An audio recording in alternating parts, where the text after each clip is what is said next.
গতকাল যে বাজার গিয়েছিলাম আর বাজারে গিয়ে কি বাজার করলাম তাই আপনাদের সাথে আজকে শেয়ার করতে যাচ্ছি। আসসালামু আলাইকুম প্রিয় দর্শক, আশা করছি যে যেখানে আছেন সুস্থ আছেন। আর এই ব্লগটি দেখে যদি আপনাদের কাছে ভালো লেগে থাকে অবশ্যই একটি লাইক দিয়ে চ্যানেলটি কিন্তু সাবস্ক্রাইব করে দেবেন। শাকসবজির বাজারে আসলেও আমি শাকসবজি কিন্তু কিনি নিই, কারণ শাকসবজি আমার বাসার নিচে টাটকা টাটকা প্রত্যেকটা দিনই নিয়ে আসে, আর সেখান থেকে টাটকা টাটকা শাকসবজি কিনে নিয়েই আমি রান্না করি।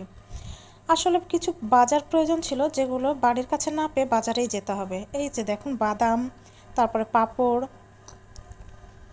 আর সেই সাথে ছিল এই যে ভুট্টার পপকর্ন, মিষ্টি, এগুলো আসলে কিনতে তো বাইরে যেতেই হবে। আর আর শুকনো খাবার পপকর্ন ভুট্টা এগুলো খুব বেশি করে কিনি না, কারণ খেতে খেতে একঘেয়েমি হয়ে গেলে আবার সমস্যা, তখন কেউ খেতে চাইবে না, তাই অল্প অল্প করেই নেওয়া হয়।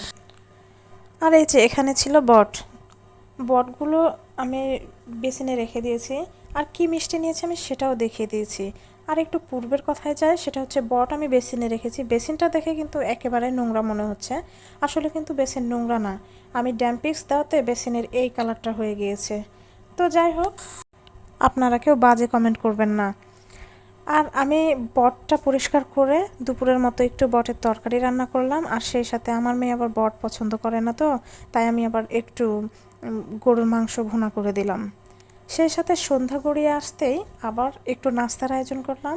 তো নাস্তা বলতে তেমন কিছু না, এই যে দেখতেই পাচ্ছেন দোকানদারের মতন বাদাম ভাজতে শুরু করেছি।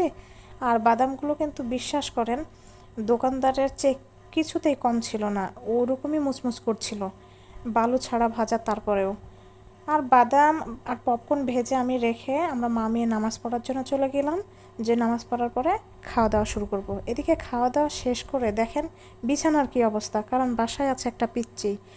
আর পিচ্চি বাচ্চা যাদের বাড়িতে আছে তাদের বাড়ির অবস্থাটা কেমন থাকে সেই বাড়ির মানুষগুলোই জানে।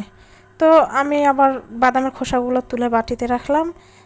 দেখেন আবারও সে শুরু করেছে, যে বাদামের খোসাগুলো আবারও হাত দিয়ে নাড়ানাড়ি করছে আর বিছানাতে ছিটানোর ব্যবস্থা করছে।